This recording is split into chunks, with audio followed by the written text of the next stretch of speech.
As you might see by this map, not as important as where these feet in a very specific these land masses that can see in the North Atlantic totality into night for a few long expedition that we took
but it's also about 400 times closer to Earth. And so what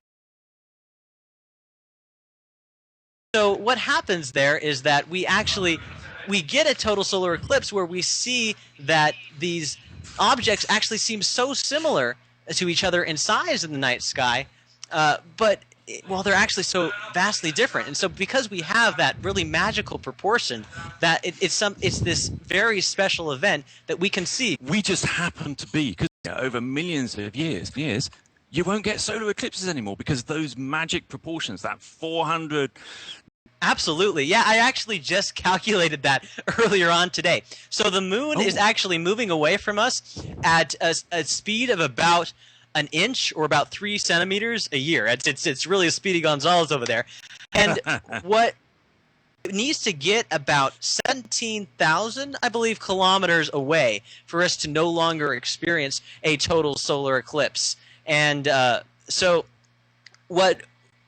for that to happen, for us to be moving away at an inch a year, it'll take us about 500 million years. So to my guess, we'll probably have a few more total solar eclipses before then. You don't need to worry. Maybe like 2.5 or 3. Possibly. So we'll have a couple before that happens. We just have to figure out how to gain immortality to see those 500,000, those eclipses way in the future. So that's something we can work towards. But one of the things that is interesting about all of this is really that you can see a very incredible example of how this is not true for a eclipse that is happening on another planet. Like, for example, if you go to Mars and Mars's moon Phobos, like what do you think would be the situation over there? Do you think Phobos would completely overshadow the sun? It would be way too big, or would it be way too small? What are your thoughts on that? I would have to be a guess, you know, Eric. What do you reckon, Phobos? Yeah, actually, it's quite big in comparison to Mars, but not as big. It's further away. I think it's going to give a total eclipse. What are your thoughts on that? Oh no! Look at that. It actually gives you a really significant annulus right there. It's really smaller than the moon, and it's not close enough to Mars to be able to match that. The magic proportion isn't there. That's what we need. And so this is an image that was taken by the Curiosity rover in 2013 of an eclipse of the moon over there. So that's one adventure. And there's also the possibility of Jupiter. Jupiter has a lot of different moons. And so what do you think? Would they be what about Io? Io is really one of the the standard moons of Jupiter. Do you think that'd be bigger or smaller? Well, what are your thoughts? Oh, that's going to be tiny. That's going to look more like a transit of Venus across the sun from Jupiter. You know, so nowhere near total. It's just going to be a small spot transiting. And frankly, the sun's going to look incredibly small from Jupiter. That's a long way away. I mean, yeah. I mean, you would think it would look so tiny, but the fact is this: it's because the sun is so far away. The difference between Io and the sun, it's just so enormous. Like, Io would completely be so much larger. And so, you know, this is a tale of Goldilocks told in space, told in the cosmos. And so it's where in Mars it's too small, Jupiter's too big. Earth is just right. Earth is the bed that Goldilocks would sleep in, so to speak. And it's so fun to see, and it brings home how unique Earth is for having this incredible opportunity to see these total solar eclipses. What we're trying to bring to you today. Oh, and it looks like we have an incredible image coming in from our feed in Austria. Let me pop up with that in just a moment. Let's see. But as I do, so what are you most looking forward to in terms of seeing this eclipse, Paul? Is there something that's really exciting you? I mean, I know, of course, there's totality, but maybe a portion of totality that will be really interesting, something that we can tempt our viewers with. Yeah, well, there's a number of different phenomena that we experience during an eclipse. And the first of those is what's called the diamond ring. Now, that's a really kind of famous, iconic image. Oh, talk about this image. This is a live image, is it? Yes. Yeah, this is a live image coming in from Austria right now. Fabulous. So gorgeous. That's in H alpha. So this is an H alpha view. This is, it's stripping away all the visual white. I've got some feedback there, Eric. This is filtering out the visual light. So we're just seeing the H alpha light, which means that we can see all of these beautiful features on the sun's surface. And we're going to be talking to Matt Francis later, who's a solar expert, has his Prescott Observatory, Solar Observatory in Arizona. And he's going to tell us all about these different features, but it's absolutely fabulous. We are going to talk also later on about the 2 coronal black holes that have been spotted on the sun last week.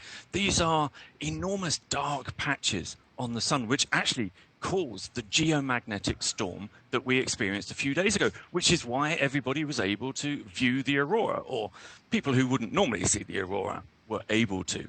Anyway, let's go back to some of the phenomena that we can look forward to. The first one, as I say, is the diamond ring, and that is, it's stunning, but it only lasts for maybe 10 seconds or so.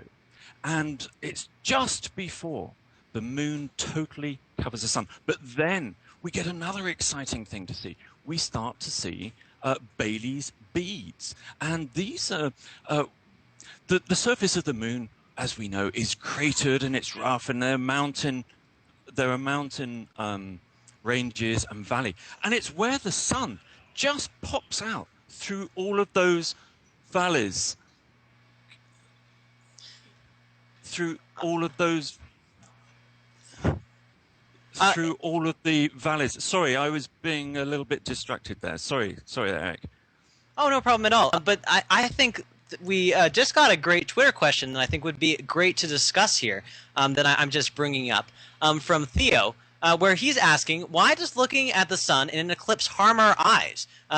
Do harming electromagnetic waves refract? Are they refracted or something? And so that's a good question, and I think it's a really important thing to discuss at every sort of total solar eclipse or any sort of eclipse, in that we need to understand, that it's really important that we don't look directly at it. Can you give us, or maybe our viewers, some safety tips there, Paul?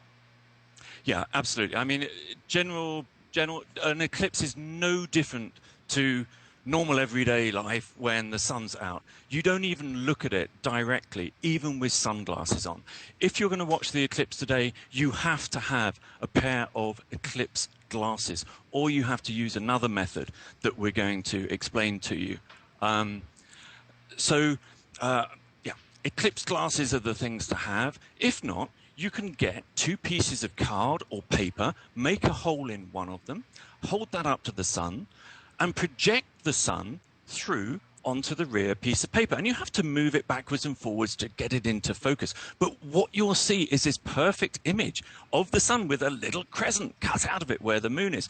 But you can also do this with just normal household items. Go into your kitchen, get a colander, and anything with a hole on it, hold it up to the sun, and it will project the shadows that project down onto the ground, or a piece of card or anything like that will show the eclipsing sun with this huge chunk taken out of it.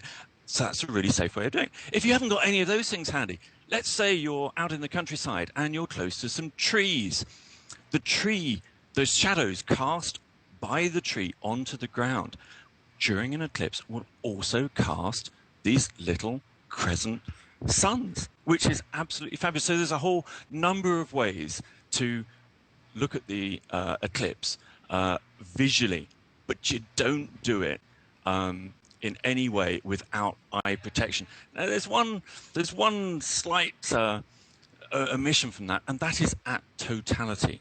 So if you're in the Faroe Islands like we are, if you're in Svalbard, which is the only other location in the world who can see totality for this eclipse, you can look at totality directly with your eyes. And that's when we start to see the other fantastic thing that we see during an eclipse, which is the corona, which is the outer atmosphere of the sun, and it's sculpted by the magnetic fields of the sun, and it can change in size depending on solar activity. So we are hoping today that following the recent geomagnetic storms and solar activity, that we're going to see some beautifully sculpted coronas, and maybe we'll see the effect of these two coronal holes that we're also going to be looking at and discussing later on in the show. But just to give you a bit of a roundup, you're watching Slew.com. I'm Paul Cox. Our producer, Eric, is in the United States. I'm in the Faroe Islands, and we are here to show you these wonderful live images of the solar eclipse. We haven't just got images from the Faroe Islands, but we've got them from elsewhere. What are we looking at here, Eric? We're looking at a live view from Austria. Well, our faces are in the way, actually, of this incredible bite that's being taken out of the sun right here. It's absolutely gorgeous to look at. We're seeing the sun being bitten to pieces by the moon as it's coming closer and closer to encroaching upon the sun in its maximum state. It's really it's a gorgeous thing to see, and I was really I was excited listening to all of the different features that you were mentioning, Paul, in terms of just what we're going to see. It's so rare that we have something so dynamic in our sky, something that will change in a way that's easily visible, so fundamentally to the human eye.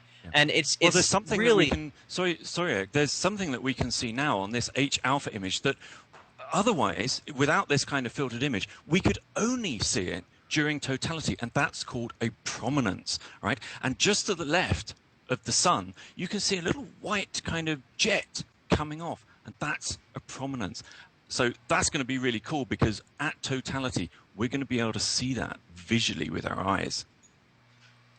It's going to be it's already getting absolutely incredible, and we have somebody who's going to be talking about prominences with us very soon. I don't know about you, Paul, but I'm very excited to hear what Matt Francis has to say in terms of his experience with the total solar eclipse. It's going to be very exciting to hear about. But before we do that, I was thinking that it's really exciting to hear about why exactly we're having an eclipse in such a unique location. Really, on any place on Earth, the total solar eclipse can only be seen once every about 360 years. It's so rare that we get to see an eclipse in one location. And the United States should be very excited. In a couple of years, August 21st in 2017, we're getting a total solar eclipse going right through the United States. And so the people that are viewing this here and are feeling a little bit sad that they're remote can now have an opportunity to interact in that way directly with a total solar eclipse. It's looking very exciting. And also, there's going to be an eclipse coming up a little earlier than that for people in Southeast Asia in 2016 on March 8th and 9th. People should be really looking forward to that. But really, without further ado, it's really going to be exciting to introduce to you Matt Francis, who's going to be coming in right after the commercial break. But we have to go very quickly to a commercial break, and we will check back in with you soon with an incredible interview of somebody who really knows what's up with the sun. So stick around.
Hello, and welcome back to our SLU live broadcast of the total solar eclipse, coming to you from multiple feeds across Europe, including hopefully our feed of totality from the Faroe Islands. And I am bringing you into a great conversation that's going to be happening welcome back to our Matt SLU Francis live and Paul Cox broadcast of the coming total up. solar eclipse, coming to you popping up on from your multiple screen feeds right across now. Europe, They're including talking to you hopefully a our little feed bit of totality eclipse from the expeditions Faroe and how Islands. They're really an incredible sight to see.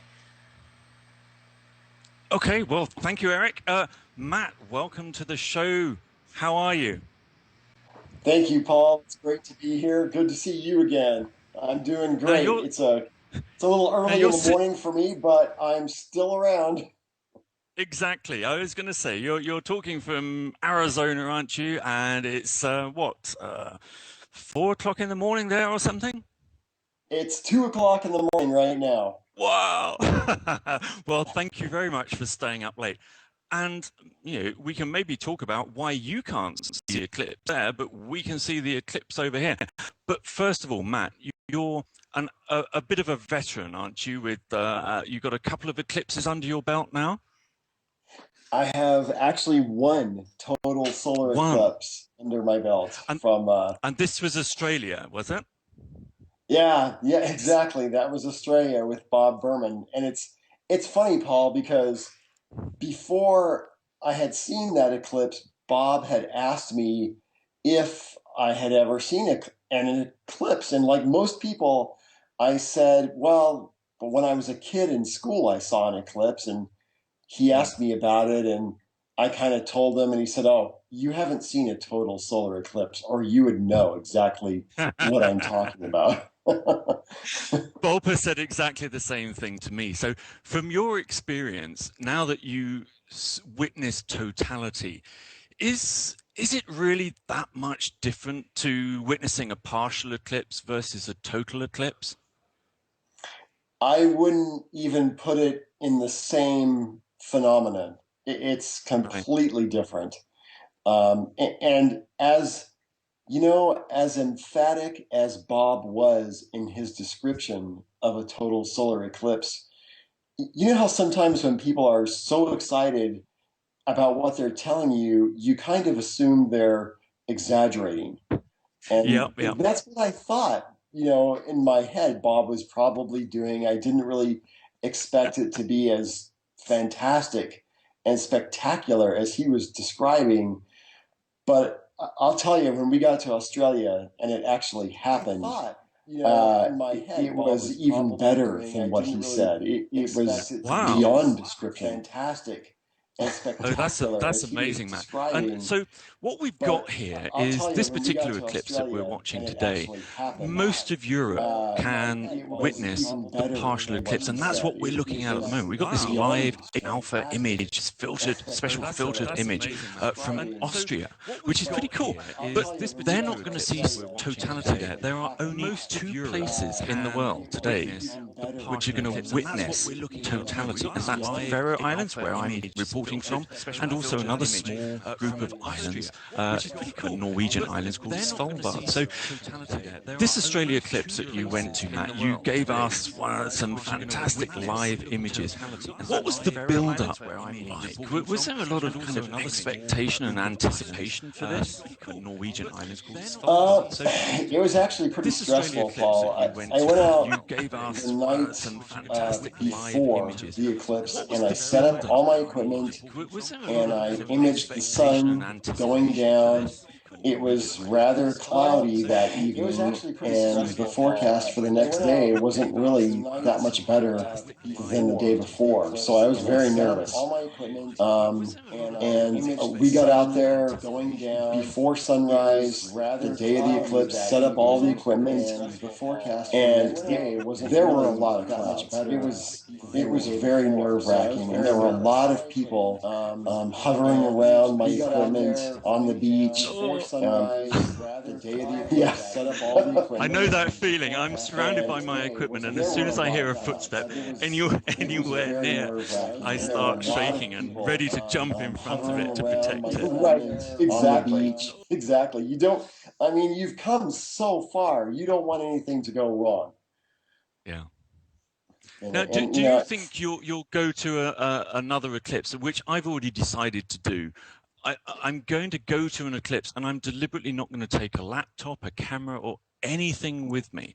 I'm just going to go with a pair of eclipse glasses, and that'll be it. You're going to do the same thing at some point, Matt? I am. I definitely am. In fact, the eclipse that I covered in Australia, at some point, Bob asked my girlfriend Debbie to go over and make me stop working and just watch the eclipse. No, that's good. That's good. So when it actually reached totality, what was your reaction to that? Because I know I had a very extreme reaction actually in Kenya when I witnessed only a couple of seconds of totality. But you had a longer period of time, didn't you, in Australia?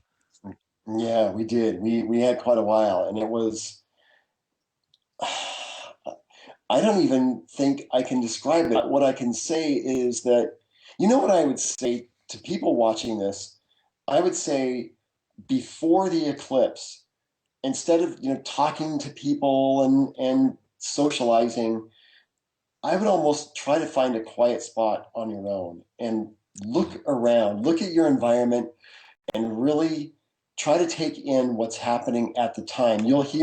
Typically we'll hear birds, we'll hear some kind of animals making noise, like usually it's birds, and just take in the kind of lighting that is in your local environment, because all of that is going to change drastically when totality comes. And I think that was it for me. It wasn't just staring at the sun with my naked eyes and seeing the spectacle there, which I don't want to say too much about that, because for all the viewers that are watching this, I don't want to describe what's about to happen. But when you're standing there, there's so many things that happen. You know, Paul, there's way more than I ever imagined. The light. Well, first of all, I thought the eclipse would be kind of like what happens at sunrise and sunset. I thought it would just be sort of dimming and then a temporary darkness. But it's odd, isn't it? It's not a typical dawn or dusk, and that was the start, I think, of what made me feel quite strange. I didn't have anything to measure what was happening by. Is that kind of what you were going through as well? Exactly. Yeah, there's no reference for that, right? And the lighting isn't that highly polarized light, that shimmering silvery light. It is nothing like I've ever experienced anywhere. Hey Matt, have you take a look at this live image that we've got coming in from Svalbard at the moment? It's looking pretty good. This looks like a white light, even though it's yellow. It's visible light. That's what we're looking at from this one in Svalbard. And Svalbard are these group of islands which are close to Norway, and I'm in the Faroe Islands. These are the only two places in the world that can witness a total eclipse of the sun today, but widespread across Europe. People are witnessing various degrees of partial eclipses, from about 90% of the sun's going to be covered in Scotland down to about 40% in some of the Mediterranean countries and things like this. So, Matt, what kind of features can our viewers look forward to seeing at totality? Features as far as the solar disk is concerned, well, the prominences are, first of all, the corona and the prominences are the most memorable things, I think, for me. The prominences were nothing like what I expected. They're nothing like what I see through my advanced solar telescopes with special filters. I thought you'd be really used to seeing prominences. For any viewers who don't know, Matt runs the Prescott Observatory. He has some fantastic solar equipment, and Matt provides live feeds for a lot of solar shows when there are storms and sunspots and all sorts of other things going on. So, Matt, I'd kind of assumed that, a prominence, you'd seen it through your fantastic equipment, and how could it get any better? But you're saying it was different during the the total solar eclipse when you saw them? It was very different because, for one thing, I'm not looking at a computer screen. You know, when I use my equipment, I'm looking at the projected image onto the screen from a camera. Um, and sure that, through the camera it's very detailed, and that's great. But to stand there on the ground and just look up without any equipment and see the spectacle in front of you, and the color is not what I expected. Was it what you expected, Paul, when you saw those prominences the first time in a No, total solar eclipse? it was a stunning, rich color that once again is so much of these eclipses is defies description, really. It was this beautiful kind of purple and pink mixed together, but it just seemed so vibrant. And the fact that it's set against the black sky, I think it gives that kind of contrast, doesn't it, that we're just not used to seeing. Exactly. That's exactly it. It was that hot pink color that I had no idea it would be that way. And the contrast against the dark sky was just stark. It was unbelievable. Yeah, and to me, because I can't wait to go to my next total solar eclipse. So listen, we think we've already seen a prominence. Oh, we've got a minute and 30 seconds to go before we get first contact in Svalbard. So that's going to be interesting because different places on Earth have the eclipse at different times. So Matt, we're going to keep an eye on that.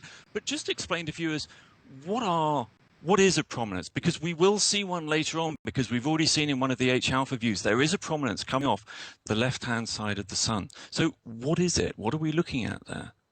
Right, we're looking at basically we're looking at magnetic field lines that are they're active regions of the sun. What we call sunspots are active regions, and they're regions of oppositely charged magnetic polarity that are in fairly close proximity to each other. And as these magnetic field lines exit the photosphere and move out into the corona, they're drawn back in by the oppositely charged region, and they make the beautiful looping prominences that we see from a profile view on the limb of the sun. But we're actually seeing charged plasma in a magnetic field line.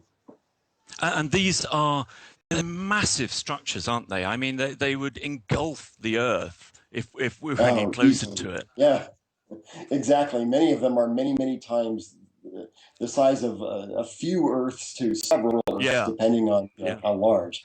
And, here you go, Matt. We've got. Let's keep an eye on this now. Just explain to viewers what we're going to be seeing any second now in this feed. Oh no, we've flipped to another feed. We've got this one coming back. This is the live feed from Svalbard. This is going to be first contact. So for them, the eclipse is starting a little bit later. So on one edge of the sun, we need to keep an eye open for that first little chink of the moon crossing in front of the sun. So Matt, does this bring back memories of Australia? Yeah, it does, except for it looks like in Svalbard they have clear skies, unlike what I had. It does. Mind you, I think some of your images that you took down there for the Slough show were beautiful when you had the contrast of those light clouds kind of going around. Gives real depth to these images. So we are going to be keeping an eye on this Svalbard feed for that first little bite of the sun. Now, you were talking about these prominences, and they were drawn back usually into loops, back in to the sun by the magnetic field. But recently, in fact, just last week, there's been a phenomena that has been spotted on the sun called a coronal hole. Now, isn't that when the magnetic field isn't holding on to it and looping it back? What's this thing? What is a coronal hole? Yeah, that's exactly right, Paula. So a coronal hole is. Oh, guys, So sorry to there interrupt, it but is. here is first contact. It's coming up right in the corner of the screen as you see it, the bottom right there. You see it coming from Svalbard. We saw it coming from Austria as well. We're seeing first contact from across Europe. This is an incredible day, I think. I'm getting our faces out of the way so we can see that in its full glory. There it is. There is that bite, and it's growing, and it's growing. And from Svalbard in particular, this is going to become totality. We are going to see the moon completely eclipse this sun. It is going to be an absolutely incredible experience. And you know what? I'm getting some weather reports from Svalbard. I'm over the moon about all this. Moon, pun intended. But hey, Svalbard is looking like such clear skies. Well, there's an adventure to be had from the Faroe Islands and all of this weather that we're having, all these clouds that we're struggling against. We are also being saved by our friends in NRK News who are providing this beautiful, clear sky feed of what is probably going to be an incredible, incredible total solar eclipse. Absolutely. Thank you, Eric. Wonderful. Thank you very much for drawing our attention to that one, and we can see it growing. This is a live video feed, and the moon is gradually moving across. Matt, how long does it take for the moon to cross the face of the sun?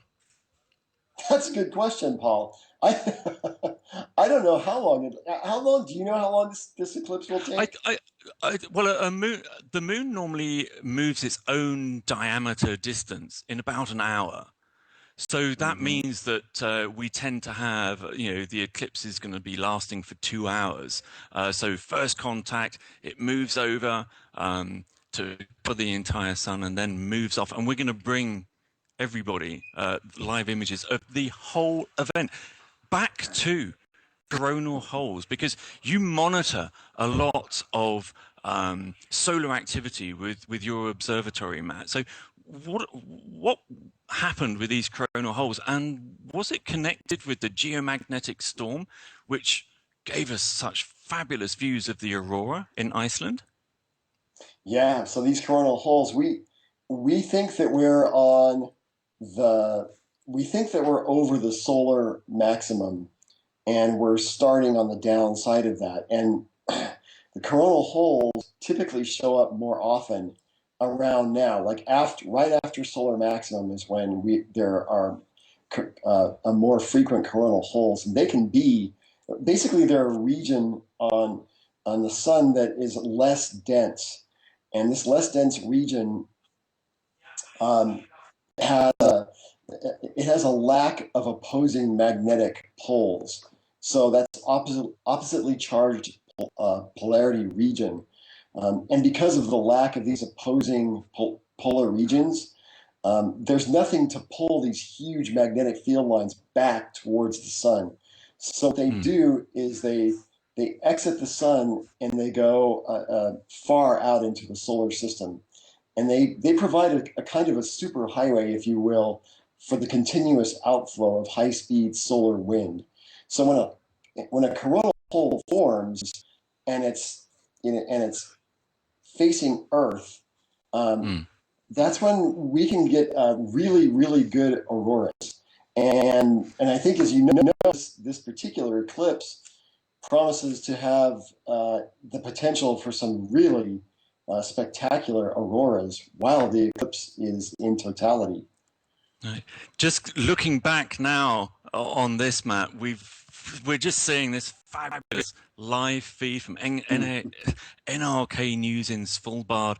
This is a white light filtered image, so you mustn't look at the sun with your eyes like this. This is taken with a camera with a big filter on it, and we can just see, if we can get our faces out of the way, we can see the moon taking this chunk out of the moon. Nice. Out of the sun. Now, there are a few phases. What happened when the moon first contacted the sun there is called first contact. Matt, there are a few other stages, aren't there, of an eclipse that we can look forward to here? Yeah, totality. And I think one of the most memorable for me was right after totality, was that, people call it the diamond ring effect, but that first beam of light that just illuminates the sky again, and it's daylight, is extremely dramatic, isn't it, Paul? It is, and that's what I witnessed in. That's what I witnessed in Kenya. I was facing the camera, so the sun was behind me on the eclipse, and I just turned around, and suddenly I saw the diamond ring, and it just literally took my breath away. Matt, thank you so much for joining us here. I know you've experienced the same thing that I have at a total solar eclipse, and really anybody who gets the opportunity to go and see a total solar eclipse, you'd say go, wouldn't you, Matt? Oh, I would go to that above any other natural phenomenon. Yes, definitely. Yeah. And you were saying from your own experience now that seeing a partial eclipse is absolutely nothing in comparison to seeing a total eclipse. No. They're two totally different phenomena. So if you've seen a partial eclipse, don't think you've seen a real eclipse. Matt, thank you so much for joining us. Matt Francis, Observatory Director at the Prescott Observatory. Matt, hopefully we'll see you soon for another live show from your observatory when you're going to give us some fabulous images of the sun and solar activity. So thank you for staying up tonight and joining us. Thank you, Paul. Good luck out there. Thank you so much, Matt. It was really so fun to hear what you guys were talking about, and I was just jumping up and down in my seat pretty much the whole time as we're seeing this beautiful, beautiful image of the sun that's just really progressing. And again, thank you again to our feed partners in NRK News for providing this just gorgeous look of the sun as it just slowly progresses into a totality. And so if you like events like this, if you like fighting against nature and all the odds of the clouds and weather, we have more events like these, and also we have them for even more for our members. So if you think you like SLU like this, maybe consider joining. It's a trial offer of 30 days for just $1. Check us out at slu.com. But I have to take us to a very quick commercial break, and we will be right back counting down towards totality right after these quick messages. Stick with us.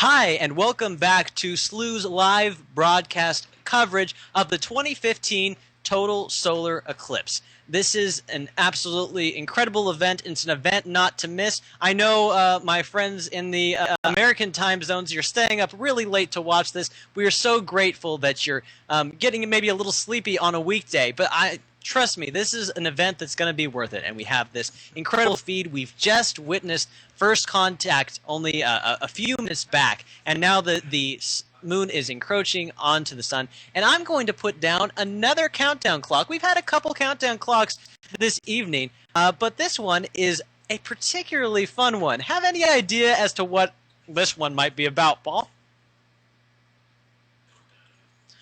Oh, Paul's talking with someone else. This is actually a vision of when totality will occur. This is when we are going to have the total solar eclipse. This is happening in less than an hour. This is happening in just 50 minutes when we're going to see this incredible vision of this moon crossing in front of this sun. I'm really, really looking forward to it, and it's absolutely going to be incredible. But we also can't forget about our live feed coming in from the Faroe Islands. I wanted to get an update from you, Paul, on how things are going. How is the situation over there? Well, we're seeing some nice sun rays coming down onto the sea, but the sun itself is obscured. But looking behind me, which is where the winds are blowing from, there are some blue patches. So we've still got plenty of time. We've got at least 20 minutes, I think, until totality here in the Faroe Islands. Totality in Svalbard is going to be a little bit later than that.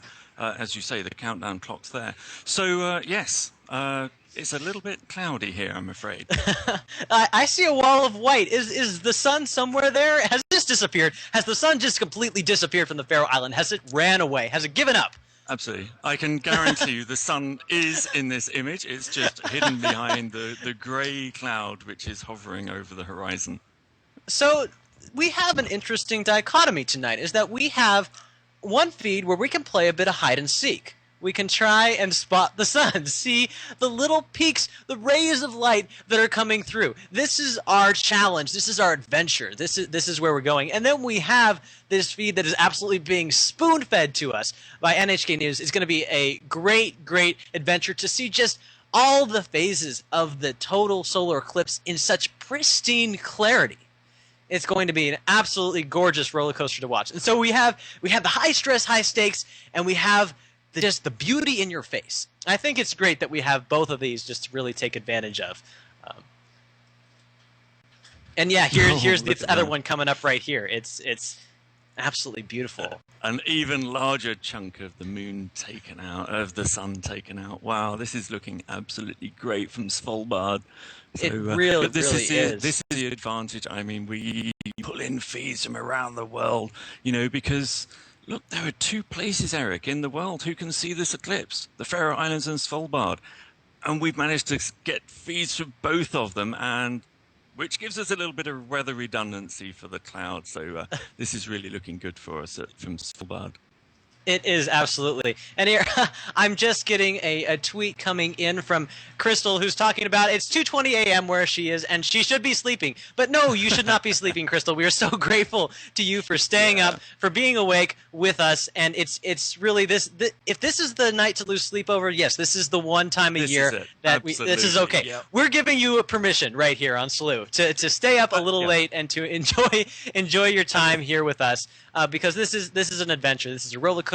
And please, yes, do send us your questions via Twitter, and we're going to be happy to answer them on the air. And also, I wanted to bring to your attention a very special thing that our social media team is doing for you guys, which is that they have actually baked some cookies, some special solar eclipse cookies, which we have nicknamed Eclipses. And those cookies are going to be tweeted out at each respective phase of the eclipse. And so when an eclipse is just starting, we'll get the eclipse is just starting cookie, we'll get the totality cookie, we'll get all the cookies. And so if you like cookies and you like eclipses, think about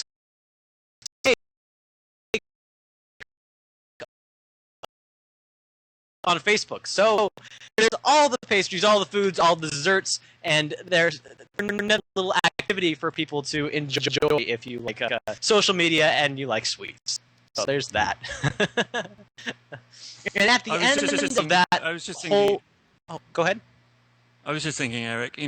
Crystal is staying up. She's probably going to get up late for work, or for school, or for college, or wherever it is. Look, if anybody asks, just said, Slew told you that you could be late for work this morning because you were watching one of the most amazing astronomical phenomena known to man. Men and women have been watching this down the ages in amazement. And Eric, the flights here, were packed with pilgrims almost.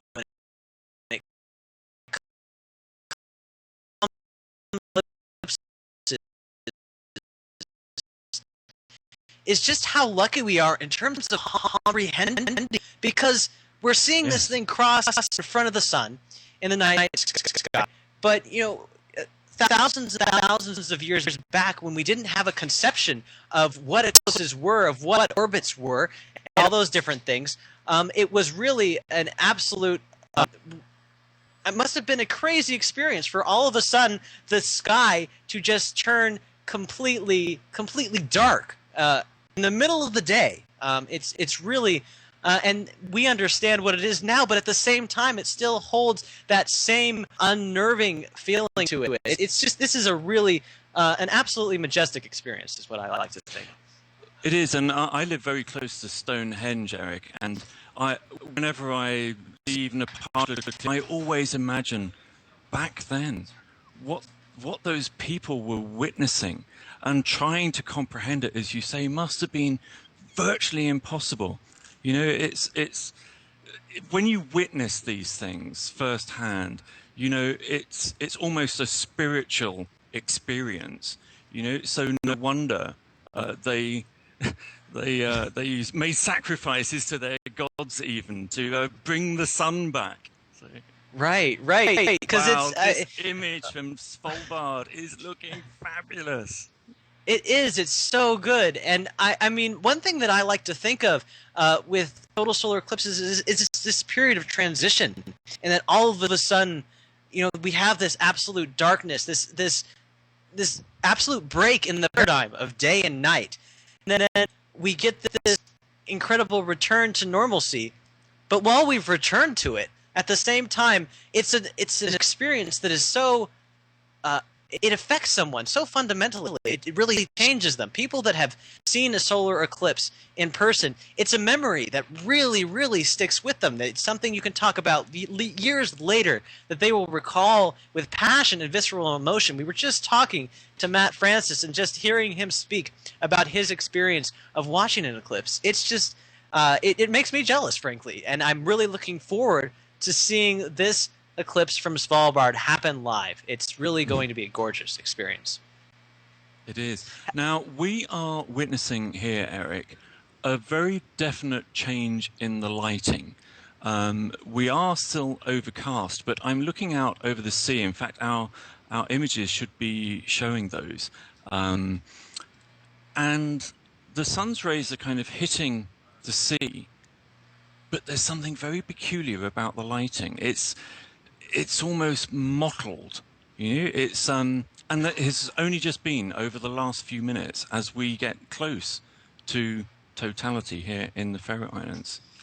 Yeah, we are so close to totality there, and it will be interesting to see if the sun is willing to peek out of the clouds, if we're able to see that one incredible spot.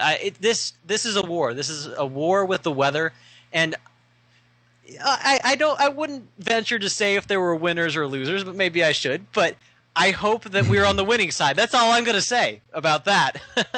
and so, we have got more than one opportunity here, haven't we, Eric? And this is the marvelous thing, that we've got these feeds coming in from not around the world, but certainly in the areas where totality is visible and where partial phases are as well, including that lovely feed that we had from Austria. And this, I think, is a great opportunity to just exemplify sort of how this all works in terms of how the shadow falls. We have this great visualization here from NASA that is absolutely gorgeous, and it shows what happens when the shadow of this eclipse falls on the Earth. And you can see how subtle it is. So here's what we see in Europe. This is the shadow that shows the partial eclipse in lots of different places. And then there's that dark shadow right there. That is totality. And we see it brush through right there, brush through the ocean, the North Atlantic right there. And that's what we're seeing in Svalbard. It's what we'd like to see in the Faroe Islands. And it's what we'd like to bring to you. And we also had partners in Austria as well. And so those are parts of Europe that are seeing the partial eclipse. And so there's this whole incredible interplay of geometry that's just, it's really a lot of fun to see. I keep just wanting to go back and forth with this button here to see how the shadow falls. It's quite a beautiful thing. Eric, as we're closing in on totality here in the Faroe Islands, it might be worthwhile switching to our live images. Because I've just set the camera up so that you can actually see this very strange lighting across the ocean. It's most peculiar, most peculiar. It's really going to be fascinating to see if we can get these totality images from the Faroe Islands, because I believe we are just about there. We are less than 10 minutes away from totality. Oh, that is quite a clearing. We're seeing some scenery there, aren't we, Paul? Well, it is this very bizarre. I mean, there's a rain cloud there, but the actual sunlit part of the sea where we're looking, it's the most peculiar thing. It's light, but it's not lit.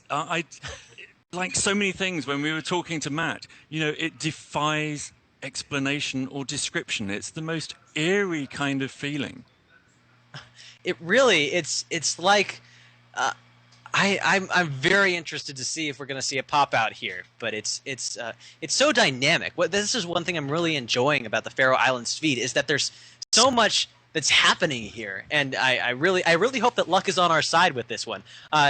Speaking of luck, we had an incredible show that we did a couple days back on St. Patrick's Day about the aurora. As Paul was going on his eclipse expedition, one stop he made was in Iceland, and we saw an incredible aurora show there. That was absolutely beautiful, and members can see that in the clubhouse. It's a lot of fun to see if you want to review that show. It was absolutely gorgeous. Slew painted the sky green for St. Patrick's Day. I mean, you know, the service that we provide, really, you know, it's above and beyond. We're very, very kind. We don't want anybody in the world to get pinched. That's why we wanted to make sure the whole world was absolutely covered. As we're talking here, I'm just looking through some of the tweets that we're getting in the Slew Eclipse tag, and I'm hearing about people that are watching live from their school. I mean, thank you so much for joining us here.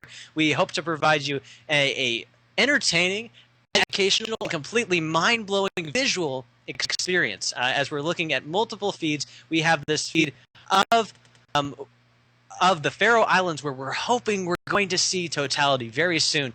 We have a feed in Svalbard where totality is going to be happening a little bit after that, about half an hour after that. And so that speaks towards the geometry of this whole thing, of when we can see that live, incredible view.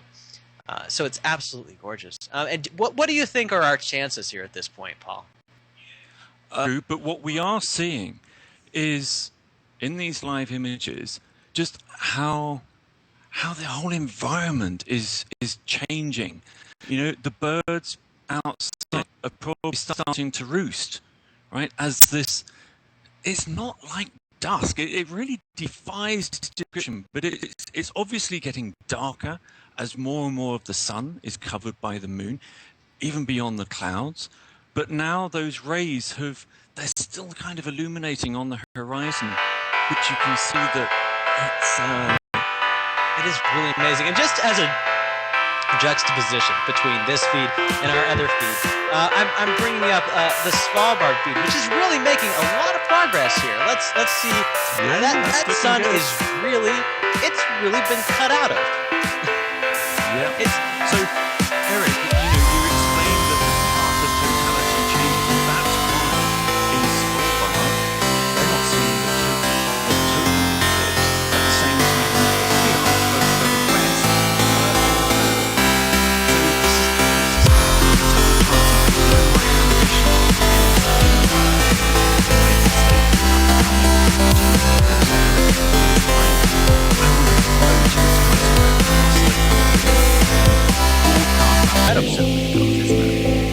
And you hear of people that take plane rides during the eclipses, and they chase totality. It's so much fun. By train, by ship, by any sort of locomotive. Let's go out into space and see it as well. And that sort of brings to mind for me that really we do see eclipses from outer space, and that's an incredible thing to see as well, because it really brings to mind how delicate our whole environment here is. I could just bring up one example from stereo that saw the total solar eclipse a little while back here. This is an absolutely gorgeous view. So this is the moon crossing in front of the sun, and it looks so small, doesn't it? And even though the stereo is relatively at the same distance from the sun that the Earth is, it's trailing behind the Earth so much that the moon looks about 4 times smaller, and that makes just such a significant difference. And so the Earth is in just such a delicate position in terms of the Earth-Moon-Sun system to be able to see a moon that's just as big as the sun at very precise times. But that's not always the case, though, is it? There are certain times when we don't see a total solar eclipse, even though the moon passes directly in the center of the sun. Aren't there times like that? Eric, I'm very sorry. Just give me 1 second. I just need to do something here. So, well, that's totally fine, because I gave you a question I can answer myself, so I can just go ahead and talk with have an interview with myself, as it will. And so that's an eclipse that we were talking about a little earlier, like Phobos caused on Mars. This is an annular eclipse, where you see an annulus being like a donut, a circle with the hole cut out of it, the center hole cut out of it, and it's so there are times like that when you see when the moon is in the same location. It's right in the center of the sun, Eric, but you sorry need this to circle interrupt, around but it. we should go back to our live images again. Oh, We've are got we getting something exciting coming up here? Let's we've bring got that some up. ray. Wow. It's like a different color. If it's the next live image coming through to you, so take a look at this. But yeah, Camera we're seeing shutters this all around me are fantastic going illumination on sort of the left side of the body of water. There is, it's really looking quite beautiful. It's share this with you immediately. That's going to be coming through to you any second now. The whole sky has turned this beautiful, beautiful silvery grey color. It's just totally unlike any kind of dawn or dusk or any other kind of environment that you've been in. It is so alien, and now it's really getting very dark. And this is really, this is getting so close to totality. Ooh, look at that. Look at that. Yeah, It's so eerie. That's so fantastic. It is. It's absolutely amazing. Oh, and the sun has just popped out. I'm hearing exclamations behind you. Is everybody getting excited? Is this the time here? What's going on here, Paul? I need to just be concentrating on getting an image, Eric. We just had this tiny glimpse of the sun so close to totality. It's just popped out between the clouds, but now it's gone back in again. So this is the race. This is the time right now. This is when we're venturing towards totality, which is happening in only 2 minutes. It's coming. It's so close.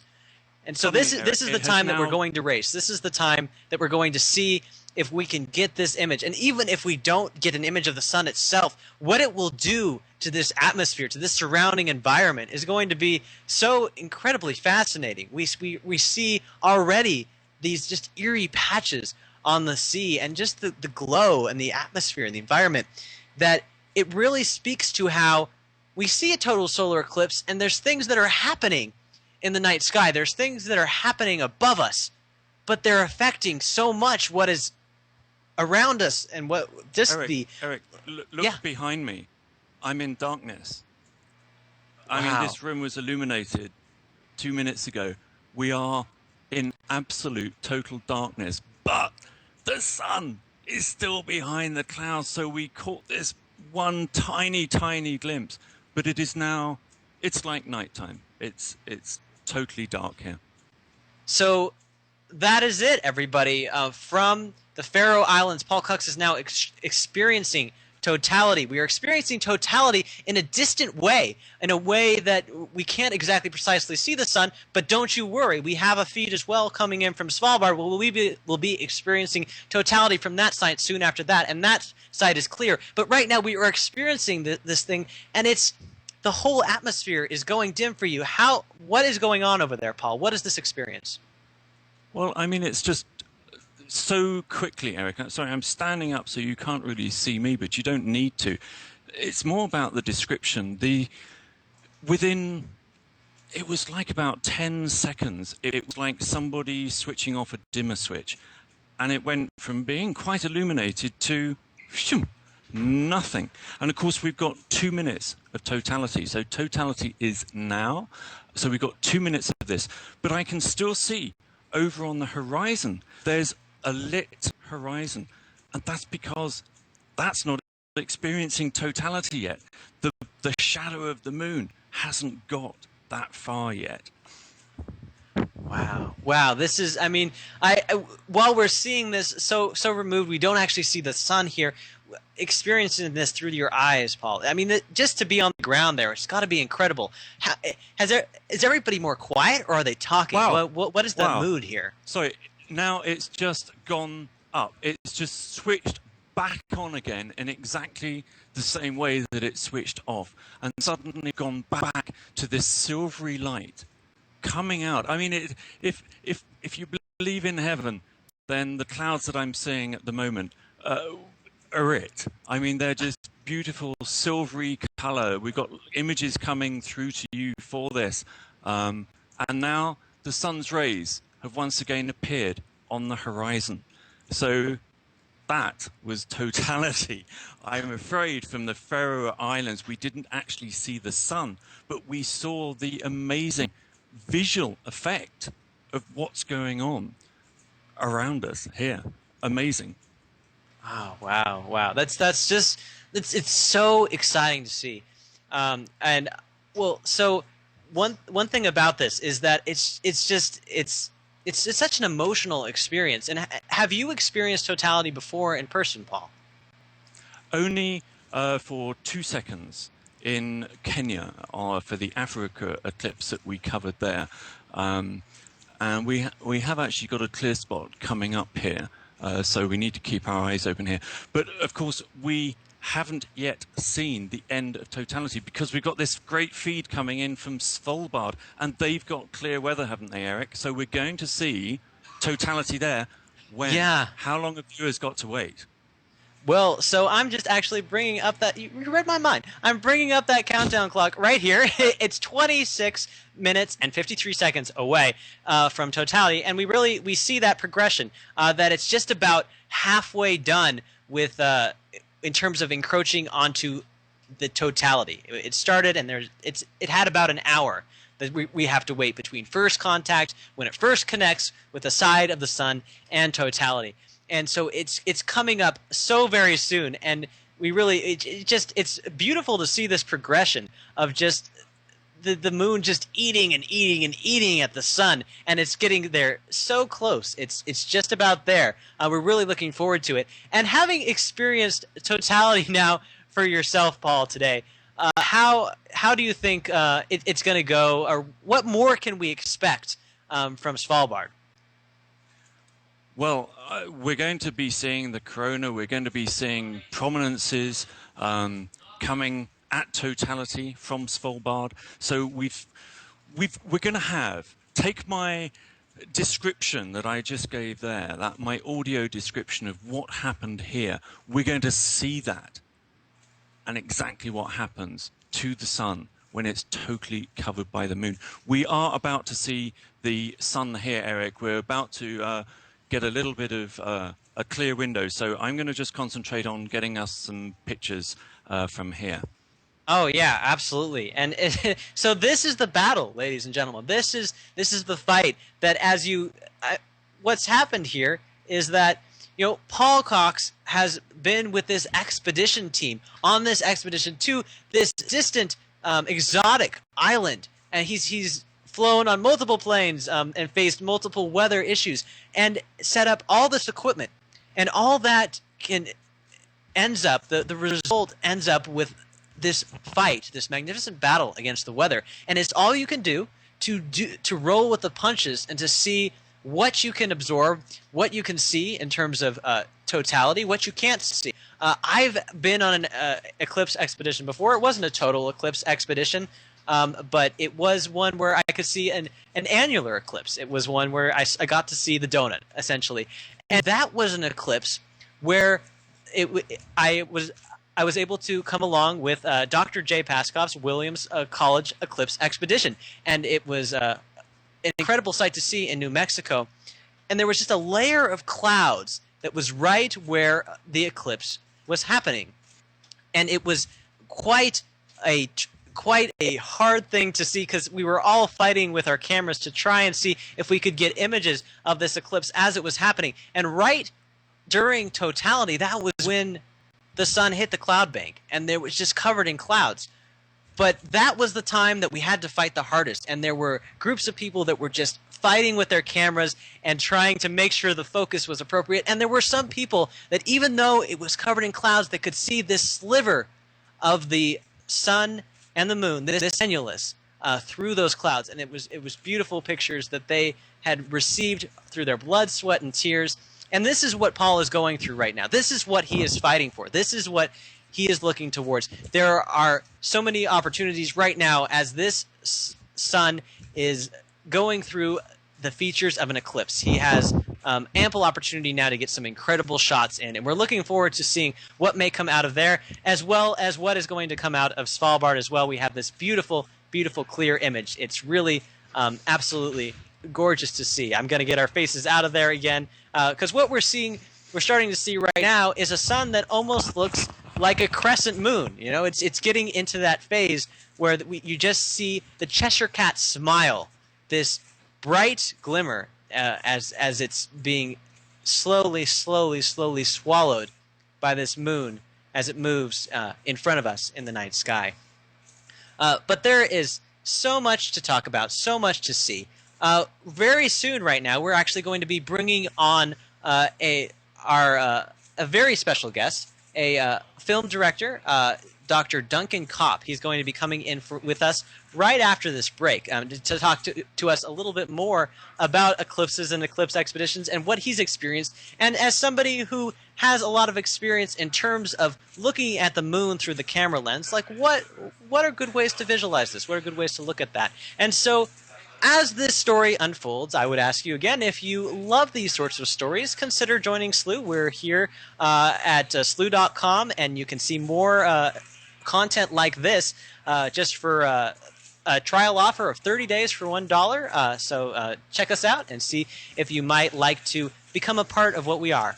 And so we will be right back with a very, very exciting interview just right after these short messages. Stay tuned.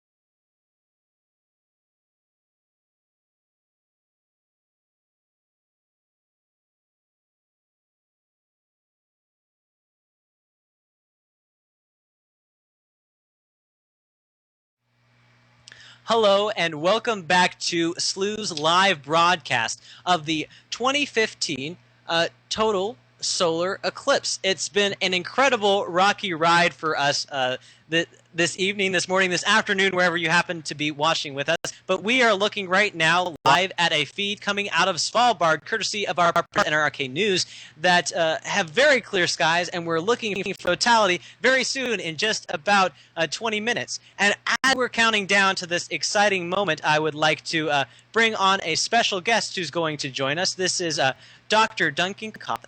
Here he is right now, and he's somebody who has a PhD in astronomy. He knows a lot about this stuff, and as I mentioned before, he's well known for his work on In the Shadow of the Moon, a documentary about the Apollo program. And recently, he started his work on a DVD called The Earth, an HD Odyssey, which you can check that out on Amazon.com. But welcome to our broadcast, Duncan. I'm really looking forward to having a talk with you. There's a lot of exciting things I think we can discuss today. Brilliant. Thank you very much. It's always a pleasure to be with you and the people at SLU. It's such great fun. Oh, yeah, your audio is coming in a little soft, but thank you really again for coming on, Duncan. We're really appreciating this. And one thing that I thought I would ask you is, do you have an experience with eclipses? Do you have an expedition that you went on that affected you, that you had really a roller coaster ride with, like we're having today? I have one. I've only once have I stood in the shadow of the moon. That was August 11th, 1999, when we had a total solar eclipse, which brushed against the southern tip of the United Kingdom, which was stunning. And the only place you could really go and see it was in Cornwall, but also the Channel Islands, which are off the coast of France. So there were a group of us. We thought, well, you know, we sort of did our calculations. Where's the best place we could go? What's the possibility of cloud cover on August the 11th, 1999? We're the best place we could. So we chose this tiny little island called Alderney, and it's only about 3 miles across and about 1.5 miles wide. And that was where we were going to go and view the eclipse. And I have to say, it was just so exciting. I'd known about this eclipse for years and years and years since I was a little boy. And time just ticks away, and suddenly, before you know it, it's upon you. So we were all getting very excited about this. So we all departed and went out to Alderney. We had to go there by boat. It's the only way you can get there. and there were thousands of people there, and it was such a great party atmosphere, and everybody was on this tiny little island, and the weather wasn't that good. There was a lot of high cloud. It was slow moving, sort of outer stratus cloud. So it was really hit and miss as to whether we were actually going to be able to see anything at all. But that didn't really deter us, because, I mean, just the ability to stand in the shadow of the moon, I think, would be, you know, an amazing experience. So we were pretty hyped up. And I remember, sorry, go ahead. As it got closer and closer and closer, you know, people got more and more tense. You could cut the atmosphere. It's quite amazing, really good party atmosphere. And then I remember this really strange experience where, sort of out of the corner of my eye, you could look across the ocean and you could see this shadow coming towards you. And that was a really quite an oppressive feeling. It was quite scary. I mean, this thing is big. You know, this is a big shadow. And you just think, where is that? Of course, you know what's going on. But you can imagine if you didn't know what was going on. And this thing sort of rushed over us. And just at that time, we could look up, and there was just enough sort of breaks in the cloud, or the cloud was thin enough for us to be able to see totality. And it was pretty amazing, I have to say. That's absolutely, it sounds like such an incredible experience. And just to be packed in there with all those people, was the emotion sort of contagious? Was it a bit of a group experience? It was nuts. It was absolutely nuts, because everybody just cheered when this thing happened. And everybody was training their cameras on the sky and hadn't turned their flashes off. So it was like being at a rock concert when, you know, your star walks out, basically. And all these flash bulbs were firing off and cheering and clapping. And it was very subdued and quite quiet to sort of begin with regards to the build-up. But as soon as we hit totality, everybody went bonkers, as I say. And Concorde was flying in those days. And we could hear the sonic booms of Concorde, because Concorde was flying along the path of totality. You know, people could pay, they chartered out Concorde to fly along totality. Wow. So you got a much longer duration of totality. So we could hear, couldn't see it, but we could hear it. And there were helicopters buzzing around, and, you know, it was a really incredible event. And very short, it was about, I think totality maximum was about 2.5 minutes. So not dissimilar to this eclipse.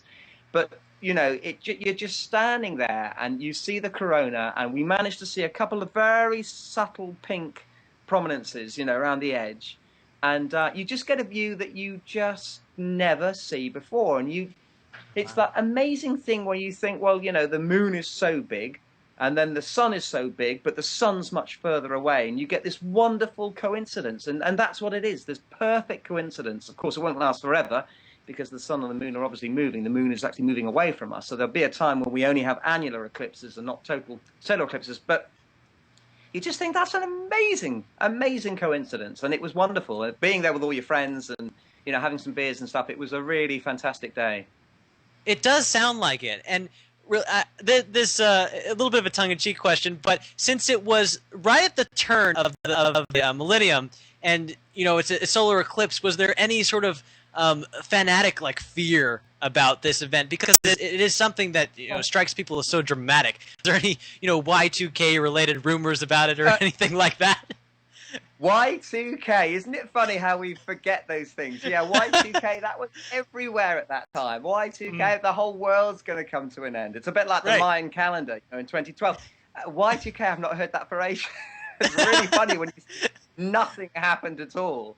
But no, exactly. No, I don't think so. I just think I think we were all there for this really unique experience and a wonderful natural experience. And I think there was a commonality, because we were all about to experience it together, and we all wanted the cloud to break. And it didn't break, but it was thin enough so that we could at least see what was going on. And I think afterwards, you know, it's a really weird thing how nature can bring you together sometimes. And there were thousands of people on that island, thousands, crowded. You couldn't move. Unbelievable, and you know, a really good, as I say, sort of party atmosphere. So no, I think anybody, you know, I don't think it was there was any sort of worrisome feeling about it, or quite the opposite, maybe spiritual, because it's quite a humbling experience, I think. I would say it really is. And I think that I'm curious, in your opinion, as somebody who, you know, makes documentaries, as somebody who has this eye for film, What do you think is the best way to experience an eclipse like this? Is it behind a camera? Is it just looking at it? What would be your opinion on that? Okay, that's a really good question because when you're behind the camera, when you're directing, you're focusing on what it is you're filming. And I remember one of my first films was following a space shuttle mission, and I was invited to the VIP area for launch, and we had a slight issue with our camera crew, which actually meant that day we couldn't film. And I was pretty devastated and thought, well, this is awful. But of course, NASA films it from every single angle possible and gets the best shot. So I sort of had time to sit back and watch this event, this fantastic shuttle launch. It was exactly the same with the eclipse. I would say don't worry too much about trying to photograph every single aspect of it. Sit back, let it wash over you, and really take it in and appreciate it, and see it not through the lens of a camera, see it with your eyes. I mean, personally, that's what I would do. I know everybody wants to record it. In fact, today it's probably a lot easier to record than it was 10, 15 years ago. So you've probably got the best of both worlds. But for my money, you know, I would just sit there and let it wash over you, I guess.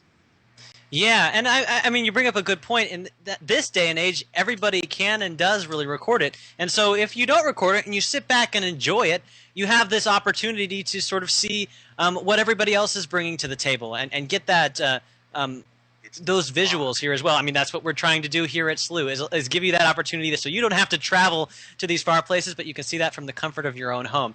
But I think that's a really great sentiment. It's just sort of interacting with that experience as best you can. And I mean, we do have a couple of really, really great events that are coming up here. Like I was mentioning earlier on, there's the total eclipse of 2017 that is going to just zoom right through the U.S. and it's going to be, I think, a lot of fun for a lot of people that haven't had access to eclipses very recently. Do you have, recommendations for how best to prepare? What would you do in terms of getting ready for if you had another eclipse that you were going to, another 1999, without the Y2K? What might you do to get ready? I want to go to the August 2017 eclipse because I think it's going to be amazing. And it was interesting because at the time, the 1999 eclipse was one of the greatest viewed eclipses in human history because its path took it through a very densely populated area of Europe. Now, exactly the same is going to happen in 2017. I was looking before we came on air at the path of totality, and it just tracks right across the middle of the United States. And so there's a great opportunity. And also it's August. It's great weather. I mean, you've got a really good opportunity to get out and see this eclipse. To prepare for it, I think, well, there's a lot of information that's online nowadays. So you may want to go online and Google the eclipse and try and find out where the best place is to go and see it in terms of. Oh, it seems like our free feed from Duncan froze there for a little bit. Oh, are you back with us? I'm hearing you a little bit now, Duncan. Yeah, it seems like he might have frozen up. But Duncan was coming to us from a very far place in terms of he was our representative from the southern hemisphere. He was coming to us over from Cape Town in South Africa, and it was really great of him to join us. I'm very grateful to him, even though the internet cut out at the end there. I think we had a really great conversation, and I think Duncan's insights really brought to home for us exactly what's so special about a solar eclipse is that he was talking to us about an eclipse that happened for him 16 years ago. This was an eclipse that happened so very long ago, but you can see from his eyes the way he talks about it, his enthusiasm, that this is something that has stuck with him so fundamentally. It's not a memory that he's going to let go of. And so we here are approaching so very closely. We are just about at totality from Svalbard, courtesy of our partners from NRK News. That is just about there. Paul, do you see this sliver? Do you see this sliver getting even sliverier than it's ever slivered? We're inventing new words here. I love that. Yeah, sliverier. It is definitely getting a lot sliverier. It's absolutely incredible. And so we have to go to a quick commercial break, but right after we get back, really don't miss this. We're going into totality. But yes, if you like events like these, if you like eclipses, if you like more than that, things that are happening in the night sky, consider joining SLU. We have a special membership offer, 30 days for just $1. You can get access to even more celestial events than you can see out here in the public, and it's you just check us out at slu.com, see if you like what we're about, and see if you want to join. But yes, we'll be back in just 30 seconds, and we're just 8 minutes away from totality in Svalbard.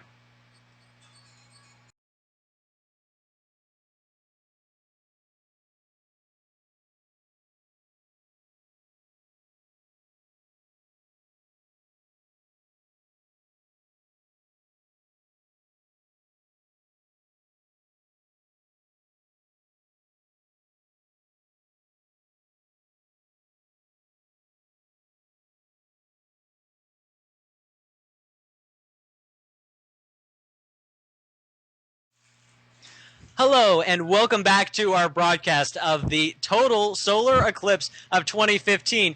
And ladies and gentlemen, we are just getting to the very peak, the very best part of the eclipse. We're just approaching totality. We have our countdown clock live on the screen here. We are just minutes away, and I got a message from our production team here at SLU. We just want to apologize to anybody who's gone to our membership page. It may not be live at this point, but we are going to. It's going to be coming live soon. So we hope that it won't impede on your enjoyment of the site or of our broadcast experience here. But thank you again for all your attention here, and let's look forward to totality. This is it. This is coming. Do you see this, Paul? This is absolutely incredible. It's so small. It's just so subtle, so gradual. Over the course of this hour, it is just eaten away as we blinked. It's quite beautiful. I do see it, and as that was happening, as you were talking, the sun came out again here, and we are starting to see the last part of the eclipse here. You can see I'm in sunlight again. Look, the shadow. Oh, yeah. So while we're getting really close to totality here, I'm just going to switch our feed into the Faroe Islands. Here it is. Here's the end of the eclipse coming over here. No, that was first. That's a previous image there, Eric. That was first contact. So this was just when it popped out, and we just got to see that momentary first contact. So, at the moment we've got about there's about half of the sun is covered still. So Svalbard, as you say, is, look at this, only 5 minutes 36 seconds away. Now, what they're going to probably do here, Eric, this is filtered at the moment. This image, they're taking it with a special telescope, a special filter, special camera, and they have to filter out a lot of the white light. But as soon as totality falls, they've got to do what I've been doing. Every time you see me stand up, I've been taking on and off filters off the cameras. Because when totality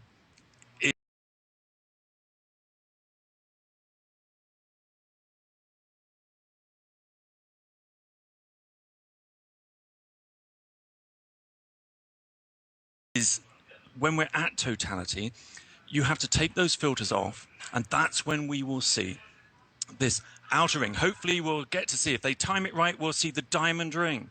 And then we may see Bailey's beads, these tiny little glistening kind of pearls all around the moon, all around the sun. It looks absolutely stunning. And then, of course, totality itself. And we get to see something that we only see during total solar eclipses, which is the corona. So I'm really looking forward to this, because they got cloudless skies. This is looking really good for us, isn't it, at Svalbard? It really is. Like this all of the well, it took a planet and a moon and a sun to align here. The stars aligned for Svalbard as well, in terms of a really lucky break, in terms of just a beautiful sky that's showing us all of the aspects of a total solar eclipse, which that's the day that you want to be. Are there particular features, like you listed a lot? You're talking about Bailey's beads, you were talking about the corona. Is there something that you're particularly excited to see as we're counting down right now to totality? Well, I think it's got to be any prominences, because those prominences, they're such a vivid color. And if we're lucky enough to see some, so these are these jets of high energy, high energy particles streaming off the sun, and they can be the most extraordinary colors. We've heard Duncan, we've heard Matt Francis from Arizona, you've heard me describe these amazing colors, you know, during totality. And what was interesting, I think, Eric, was Matt said that viewing them through his solar telescopes, which he does for our live shows, seeing them at totality was totally different, you know. And that's the message that you get from anyone that we're talking to here, that totality cannot be judged against anything else. So anybody in Europe who's seeing a partial solar eclipse, it's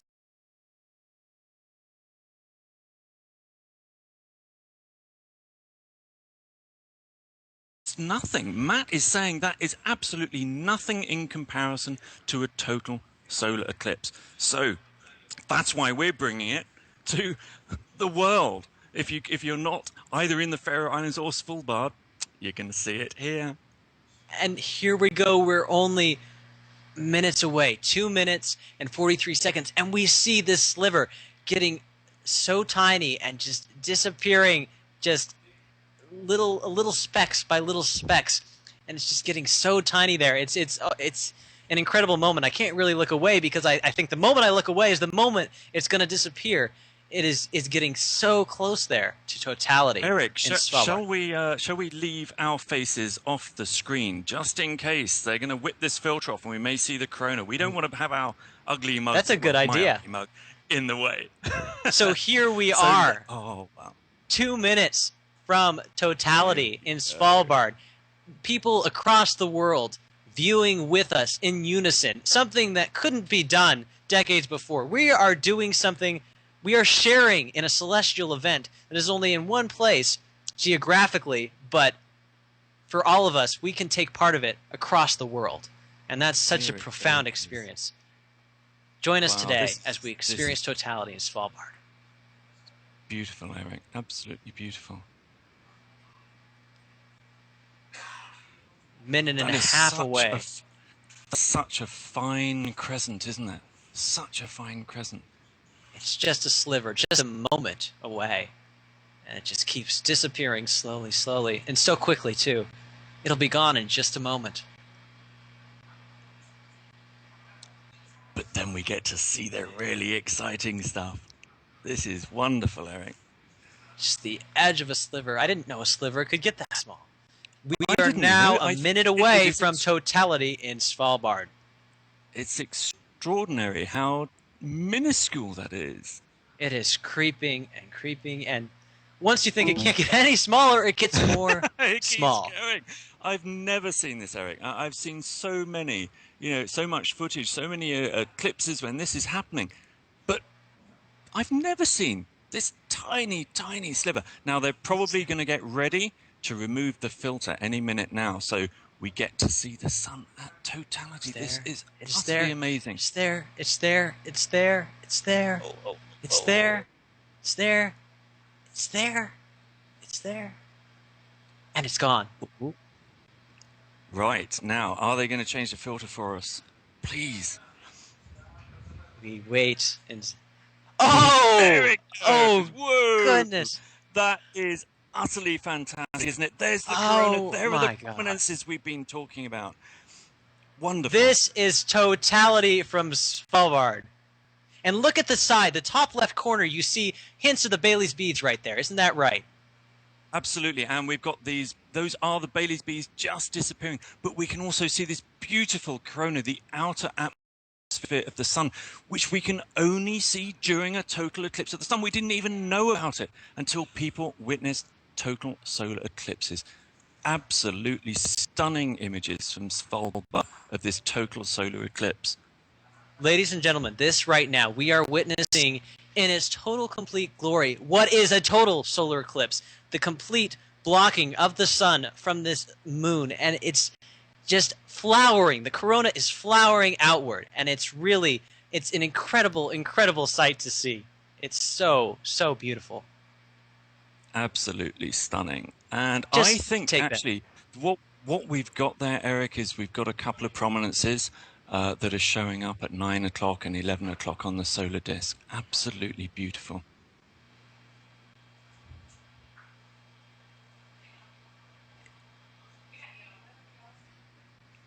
And we're silent right here because really the sun and the moon at this point are speaking enough for us. This is, just soak this in. This is beautiful.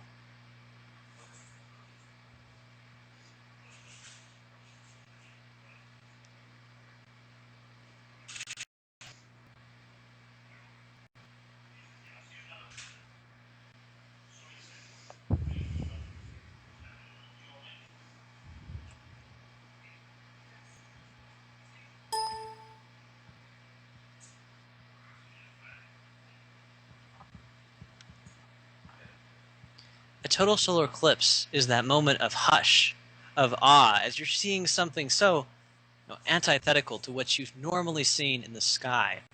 It's this magical moment that brings you into a whole incredible other sphere of how celestial events work. How, with Matt Francis a little earlier on in the show, we didn't really want to show images of totality just yet because we didn't want to unlock that mystery. But now that that box has been opened, there's some incredible views that we can show of past expeditions that Slew's gone on. So that's something that we're going to sprinkle in throughout the back half of this broadcast as we are watching and counting down to the end of this eclipse. The end being fourth contact, when those two circles are connecting but from the other side and are finally going to lose contact, and the end of the eclipse will soon occur. So there's lots of things to look forward to here tonight. It's been such an adventure so far, and I'm looking forward to seeing what pops up now in the future. It was really fascinating to walk through Svalbard and the Faroe Islands, and to see sort of the difference in what clouds can do to an experience. Because while the Faroe Islands were clouded out, I don't think that was necessarily a bad thing, because we have this feed of a very clear totality right here. From the Faroe Islands, we saw this sort of ghostly, ephemeral light that was littering the ocean, that really made some beautiful images. And it's something that you wouldn't see in terms of looking at the ocean every day. This was, while a solar eclipse is unique, so is the imagery it presents on the world below it. And we really got, I think, a great experience of that today that was incredibly profound. And in the same way that a hush came over us at Totality in Svalbard, it was a quieting, sort of awful experience to see what was coming to us from the Faroe Islands. It was absolutely quite an experience in the making. And so we're going to have to go to a quick commercial break. But before we go, I just wanted to again encourage you, if you like events like these, consider joining Slew. We're available for a trial run of 30 days just for $1, and you can see more celestial events like these. And so after this quick commercial break, when we get back a little bit afterwards, we're going to be having a great interview with Dr. Miguel Serra-Ricart. And so lots of more things to look forward to. Thank you again for tuning in. It's been great having you here, great experiencing this with the world. And we will see you again after a few short messages. Stick around.